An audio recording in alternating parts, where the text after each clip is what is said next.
ఈరోజు నిజామాబాద్ పార్లమెంట్ అభ్యర్థి బాజిరెడ్డి గోవర్ధన్ గారి ఎలక్షన్లో క్యాంపెయిన్ భాగంగా మరి నేను నా వార్డు సభ్యులతో కలిసి ఈరోజు 43 డివిజన్ సుభాష్ నగర్ మొత్తం తిరగడం జరిగింది.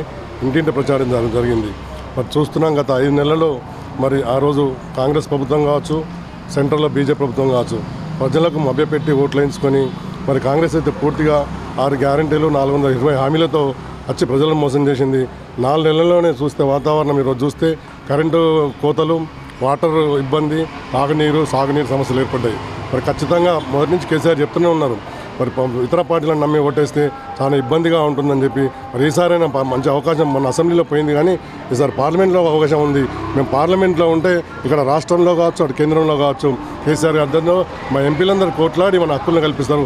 ఏవైతే సెంట్రల్ గవర్నమెంట్ కావచ్చు, స్టేట్ గవర్నమెంట్ కావచ్చు స్కీములు ఉన్నాయో ఆ స్కీములు ఖచ్చితంగా అమలు కావాలంటే ఖచ్చితంగా మన రాష్ట్రంలో మరి ఈరోజు బీఆర్ఎస్ పార్టీ ఎంపీలు గెలవాలి. గెలిస్తే ఆ బలం కేసీఆర్కి వస్తుంది. అటు సెంట్రల్లో పార్లమెంట్లో కొట్లాడతారు, ఇక్కడ స్టేట్లో కూడా మన ఎమ్మెల్యేలు కూడా 39 మంది గట్టిగా పోరాడతారు. ఖచ్చితంగా స్కీములు కూడా అమలవుతాయి. కాబట్టి ఈ సందర్భంగా మరొకసారి నిజామాబాద్ ప్రజలకు కోరుకుంటా ఉన్నాను. నా తరఫున, మా పార్టీ తరఫున ప్రజలందరూ పెద్ద ఎత్తున గవర్నర్ గారికి ఓటేసి గెలిపించాలని చెప్పి కోరుకుంటా ఉన్నాను. జై హింద్, జై తెలంగాణ.